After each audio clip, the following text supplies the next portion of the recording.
Though it has some brilliant moments, the story of Assassin's Creed Shadows is unavoidably weakened by the open structure of the game's second act. Because it's incredibly hard to tell a really good video game story when the player is allowed to assemble large portions of the narrative in any order they like. It's not impossible by any means, but when you eschew a more linear approach, it does require rethinking the fundamentals of storytelling to avoid killing the momentum and impact of the journey. And while there are several ways in which Shadows attempts to shape its story around the open world gameplay, it still ends up feeling like it is subtly sabotaging the narrative and wasting the potential of its heroes and villains, as has been the case in several of Ubisoft's more recent games and many more open worlds beyond them. I think there are many ways in which this story could have been told better, both by focusing on what worked in previous Assassin's Creed games and by trying some entirely new things, all of which I'll discuss later. But first, I'd like to discuss exactly how the open world design of Assassin's Creed Shadows hurts the storytelling. There will be some spoilers ahead for the game's first act, but I'll only speak in vague story terms beyond that. You'll have to kill them all. Do you understand? Not just those that wear masks, but the people that surround them. The power that commands them. Though it often meanders and feels a bit clunky, the story of Shadows, as presented in its opening hours, offers a pretty compelling starting point for a fun, if familiar, Assassin's Creed narrative. We meet our two heroes, we meet the Templar-adjacent cabal of bad guys, and we witness the incidents which provide the impetus for a whole game's worth of targeted killing. After the Shin Bakfur steal the mysterious box that Nawe's father was keeping safe in Iga, and then straight up kill her father in front of her, it makes a lot of sense that she would want to hunt the group down one by one and introduce them to her fancy new hidden blade, as well as, ultimately, recovering the box. And then, when Nawe is tricked by the sneaky Shin Bakfur member Mitsuhide into ensuring the demise of Yasuke's adopted father figure, Oda Nobunaga, it makes sense that Yasuke would want to help kill all the masked bad guys too. It probably doesn't make that much sense that these two would come together as allies anywhere near as quickly as they do, and there is a weird disconnect between how quickly Nawe forgives Yasuke for his role in the invasion of Iga and how hellbent she is on revenge otherwise, but I'll get back to that later. Either way, when all is said and done, their interests are aligned enough to justify them working as a team. The moment they do come together, though, for the game's second act, is when the story problems really start. After our heroes become best buds and set their sights on the remaining members of the Shin Bakfur, the game gives the players some options. Armed with a few vague clues and mysterious names, you are suddenly allowed, at least to some extent, to choose the order in which you want to take out the bulk of the game's main targets. And I say to some extent because each of these targets does have a suggested player level associated with their questlines. So unless you want to grind side quests and fort infiltrations early on, most players will likely choose to tackle each of these missions based on their rising difficulty level alone. This by itself then sort of negates the whole point of giving players the freedom to choose in the first place. But even if they were all the same difficulty, I still think most players would take them on in a similar order anyway, based instead on how far or near the quests are. And honestly, even if these questlines also all started in the same place, I still don't think the decision would feel that meaningful to most players because they provide very few upfront details about what each assassination is going to look like. So basically, this freedom to choose doesn't feel like it adds much to the game at all. But because the freedom is there, it does end up affecting the shape of the story massively. The problem is that simply having the option of playing through these Act 2 questlines in any order removes the possibility of anything truly shocking or interesting happening within the narrative or to our core cast of characters. And frankly, it removes the chance of even subtle shifts in group dynamics too. They may not be saying it out loud, but it's very obvious to the player, even on a gut level, that these missions are all happening independently of one another. Yasuke and Nawe have to begin and end each of these questlines in the same place, and they cannot possibly learn anything that will meaningfully progress the story, which in turn completely halts the momentum of the game's narrative until you have taken out all of the non-sequential targets. You could liken these self-contained stories to episodes of an episodic TV show, where you're dealing with the same characters and themes but a different adventure each week. But it isn't really like that, because in such TV shows, when you're pretty certain things will return to equilibrium, you're watching mostly for just that episodic arc and the familiar characters. In Assassin's Creed Shadows, though, there is a beginning and an end, and when you know that nothing dramatic can happen before you've finished these set quest lines, it changes the dynamic of the story dramatically. It's more akin to a TV show telling you to watch episode 1 first, then watch episodes 2 to 7 in any order, and then watch 8 last. Even if those middle episodes are independently interesting arcs, things are a lot more compelling when there's a sense that everything is building to something, even if only in a small way. Regardless though, tracking down several different targets in distinct areas by following unique clues or engaging with varied mysteries and contexts can still be pretty fun. And I do think that most of the game's Shinbak-fu questlines are entertaining, while a couple of them are even pretty great. But I am certain that they could have been significantly more engaging if they had built upon one another as well. One target could have revealed the location of the mysterious box with their dying breath, and then when the player seeks it out, they might discover that it's already been moved by another Shinbak-fu member, who refuses to tell you where they put it but does have love letters on their person from another masked bad guy, who in turn reveals a former ally to be a Templar working within their ranks, who could then link back into the personal journeys of the game's heroes.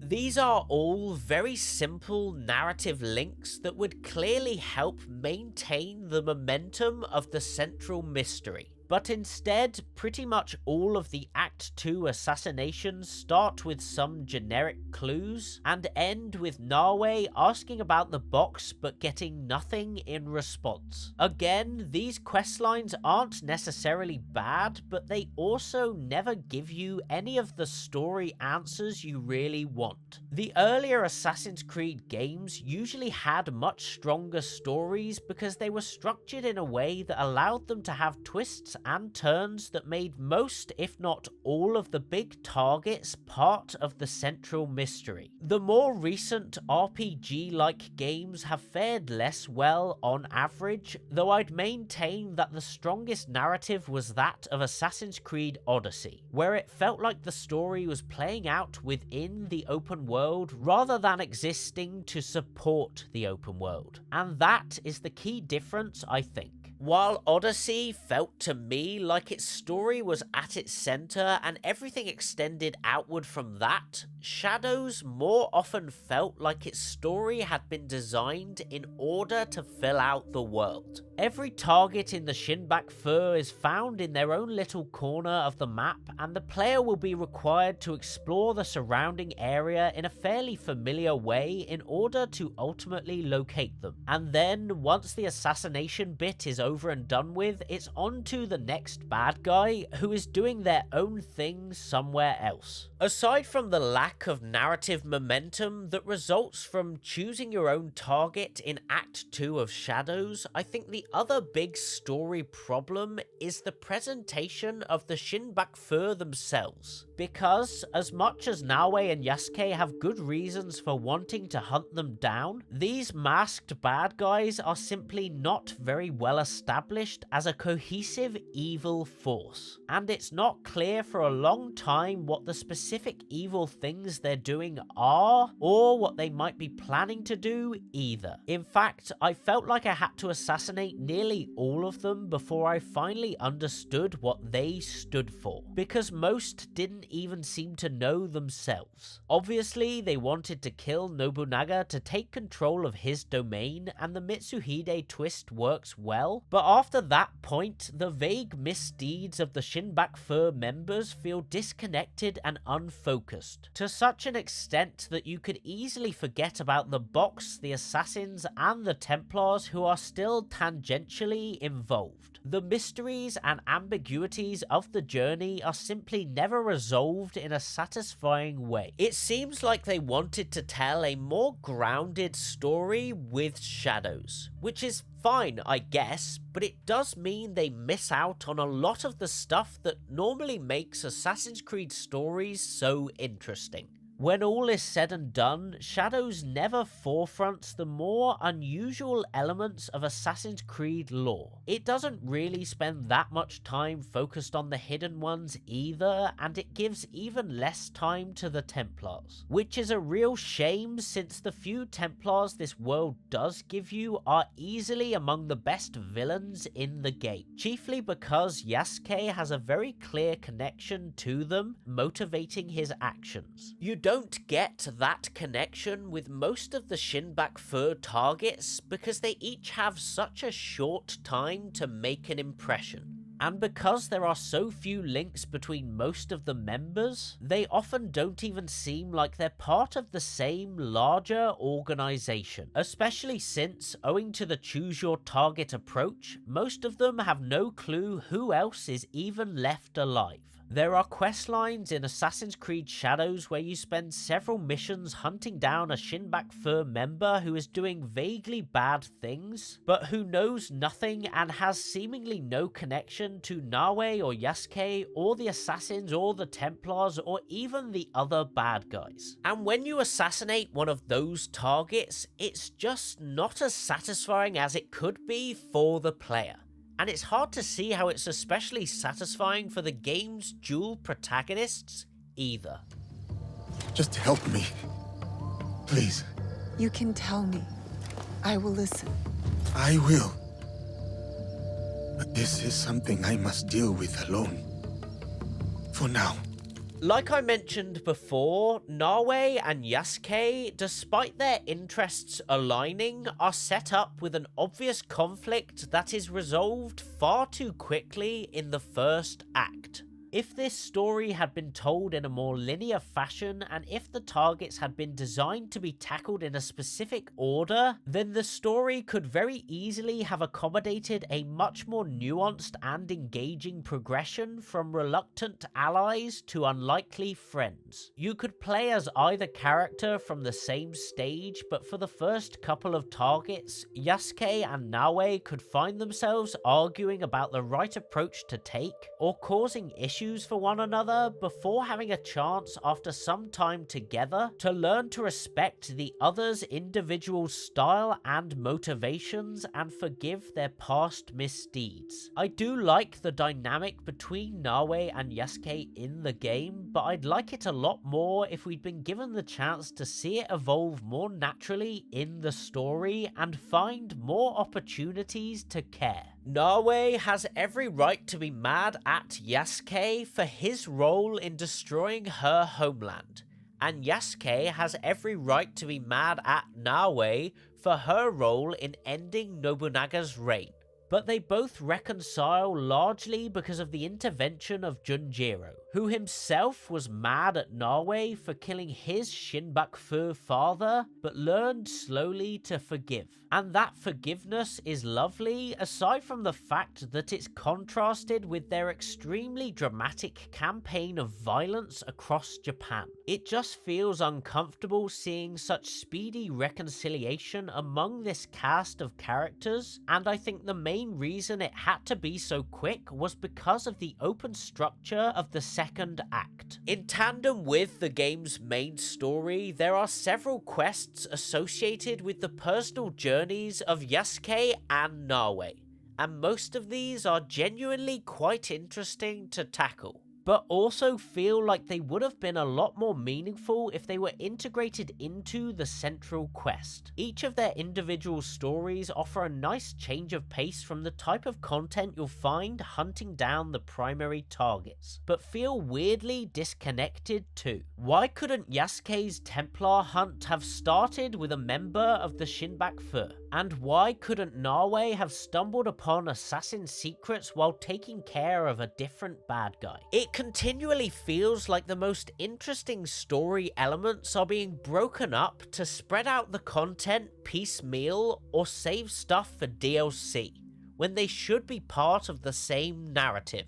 Even without integrating these personal stories though, the main quest itself still could have had a lot more twists and turns along the way, if the player tackled the targets in the same specific order. Sparing one target in an early quest could come back to haunt you in the next one, or another target could escape your grasp only to reappear later. You could encounter Mitsuhide while hunting one masked evildoer, and the clues that lead you to the next bad guy could emerge more naturally from the progress you make as you move up the ranks of the Shinbaku, and watch them become increasingly cautious and scared.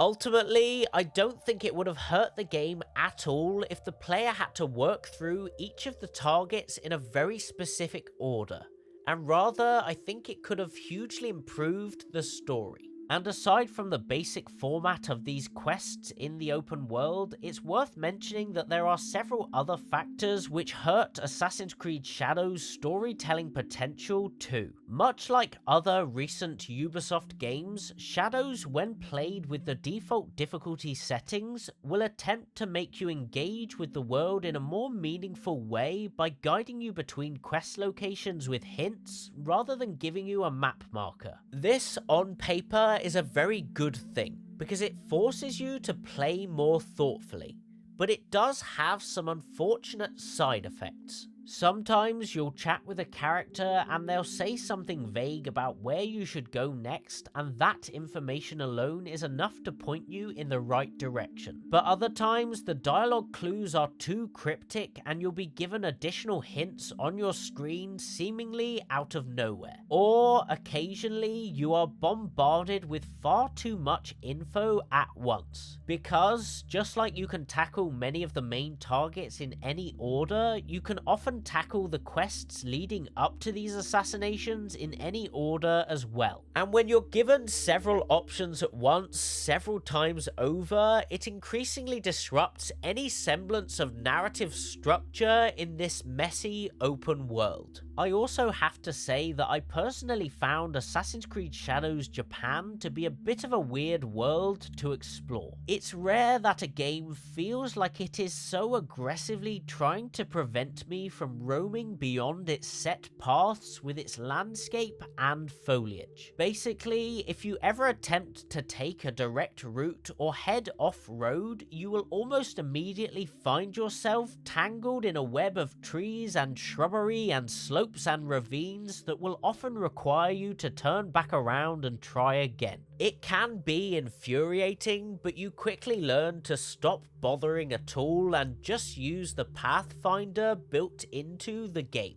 Either way though, I found this hostile terrain regularly got in the way of exploration and storytelling, though your mileage may vary. Obviously, the landscape is absolutely beautiful and it may well also be incredibly accurate, but it doesn't feel properly optimized as a video game world. And so, weirdly enough, despite the open structure of the main story's missions, the restricted pathways often left these individual stories feeling very on rails. I also think that dynamic aspects of this open world, like the changing seasons, can negatively impact the story. The varying seasons are really interesting and they do make a noticeable difference in the world in a really cool way. But I honestly would have preferred it if the weather was used as a storytelling device instead, tailored for each of the targets and quest lines. And also, obviously, the dual protagonists of the game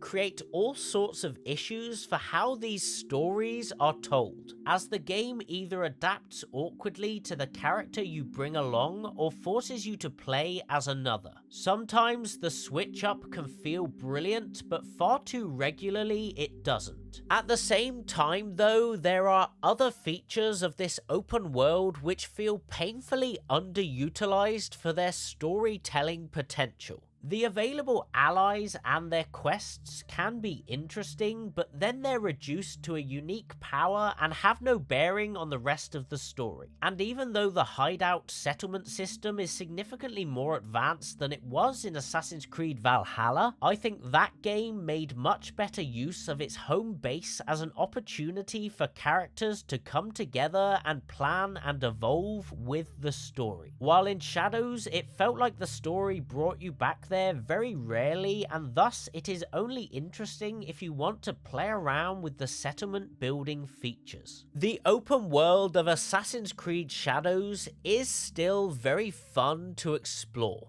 and the story isn't that bad overall. But at the end of the day, I just wish that it felt more like the world was there to support the main quest, rather than the main quest feeling like it's there to fill out the open world. But what do you think of Assassin's Creed Shadows' story and its open world? Let me know in the comments, and please do like and subscribe if you'd like to hear me talk more stories and more games. Otherwise, I'll see you next time around.